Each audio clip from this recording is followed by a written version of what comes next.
महाराज का कैसे सुनाया था आपने? बहुत बहुत सुंदर, तालियों से स्वागत करें। भोले ध्रुव जी महाराज की जय। कल बहुत सुंदर प्रसंग आपने श्रवण किया। ध्रुव महाराज का चरित्र और उससे पहले सती चरित्र का भी श्रवण किया। आइए हम आज पंचम सत्र मध्याह्न वेला में आगे की कथा का श्रवण पान करते हैं।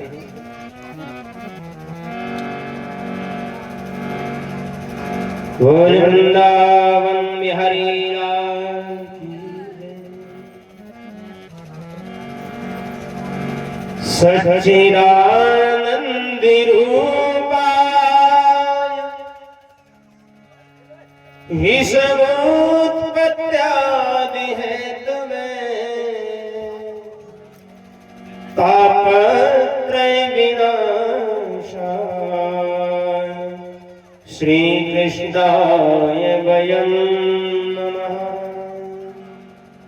श्री कृष्णाय वयं नमः।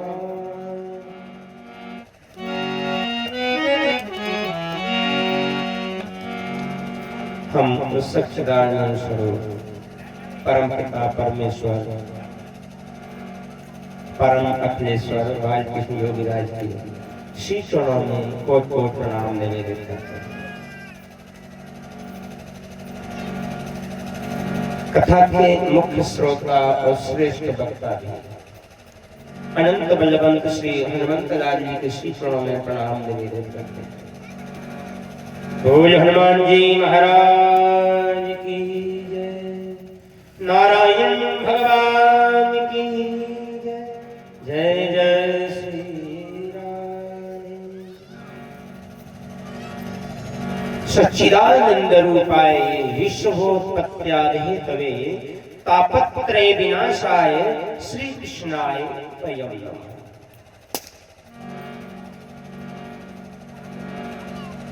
जो विश्व की उत्पत्ति करने वाले हैं, सच्चिदानंद रूपाय विश्वोत्पत्त्यादि हेतवे तापत्रय विनाशाय, ये तीनों तापों को हरण करने वाले हैं। ऐसे श्री ठाकुर जी के श्री चरणों में कोट कोट प्रणाम निवेदित करते हैं। आइए, आपने कल ध्रुव चरित्र की कथा को श्रवण पान किया। आज हम ध्रुव जी के वंशों का वर्णन करते हैं। ध्रुव जी महाराज के वंश में कौन कौन हुए?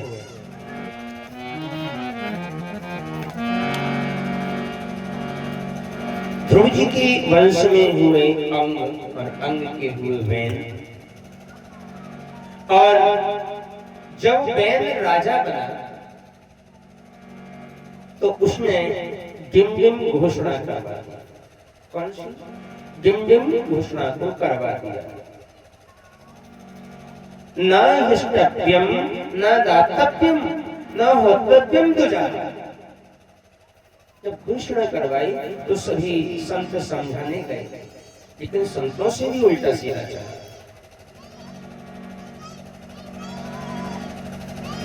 लेकिन कहने लगा उचित भोजन द्वजा उचित न इष्टव्यम न दातव्यम न हो वयम इति भरी शोषण सर्वथा। हे ब्राह्मणों, कहीं भी ना तो यज्ञ करना है और ना ही कोई पूजा पाठ करना है। ये सभी आज से बंद कर दिया जाए। आज की बात ना कोई यज्ञ होगा, ना कोई पूजा पाठ होगी, ना ही कोई कथा होगी, ना ही कोई कीर्तन होगा। हो कान खोल के सुन लेना।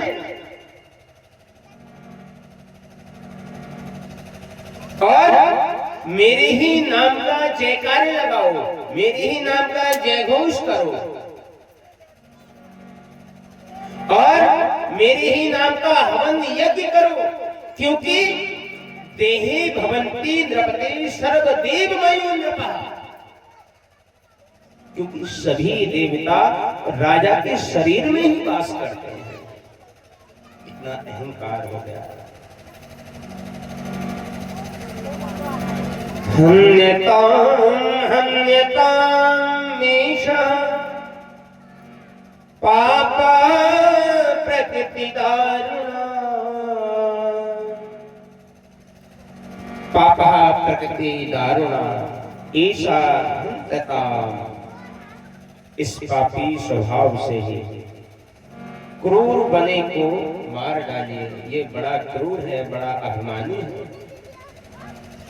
इसको इतना अभिमान अभी से हो गया है।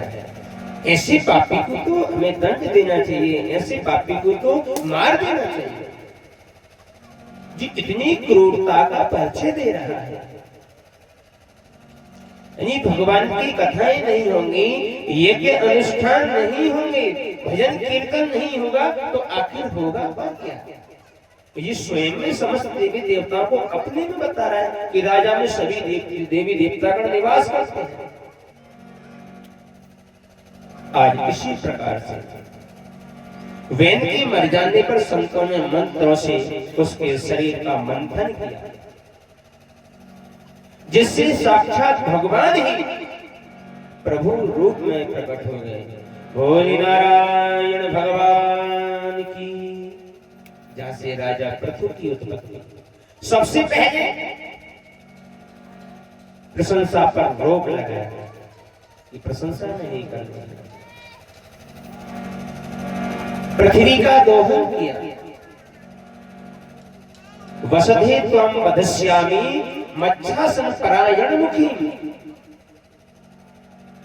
पृथ्वी ने गौ माता का रूप बना लिया और पृथु महाराज ने बछड़ा बनकर अन्न आदि सारी औषधियों को दूह लिया, शुभ औषधियों को दूह लिया। एक बार पृथु महाराज अपनी प्रजा को उपदेश दे रहे थे कि जो राजा प्रजा से कर लेता है किंतु प्रजा को धर्म की शिक्षा नहीं देता, वह प्रजा के पाप को खाता है, प्रजा के पाप को खाता है। उसी समय सूर्य के समान तेजस्वी संकादी वहां आ गया। पृथु महाराज ने कहा कि कल्याण का मार्ग बताइए भगवान। ईश्वर ने कहा अवश्य शास्त्रेषु ज्ञाने सुनिश्चितो निर्णयः क्षेमस्व सत्संगी मृषेषु हेतु। कल्याण चाहने वाले को सिर्फ दो काम करने चाहिए। क्या क्या महाराज? कि केवल दो कार्य करने हैं जो कल्याण चाहिए। कौन कौन से कार्य करने हैं? आत्म व्यक्तरेत असंग, अर्थात आत्मा से भिन्न और प्रपंच अर्थात अनात्मा वस्तुओं में वैराग्य को प्राप्त करें। दूसरा आत्मनि निर्गुणे ब्रह्माणी गणारति, अर्थात सभी प्राणियों में व्याप्त परमात्मा को प्रबल अनुराग को प्राप्त करें। बोल भक्त वत्सल भगवान की जय, नारायण भगवान की जय। इसी प्रकार एक बार दो मित्र अभिज्ञात और पुरंजन घूमने निकला तो एक नवद्वार वाली पुरी में प्रवेश करके वहां की मालकिन पुरंजनी, जिसके पास 10 सैनिक थे, और जब 10 सैनिक थे तो सेनापति और 5 फन वाला नाग था, उनसे उसका विवाह करा दिया।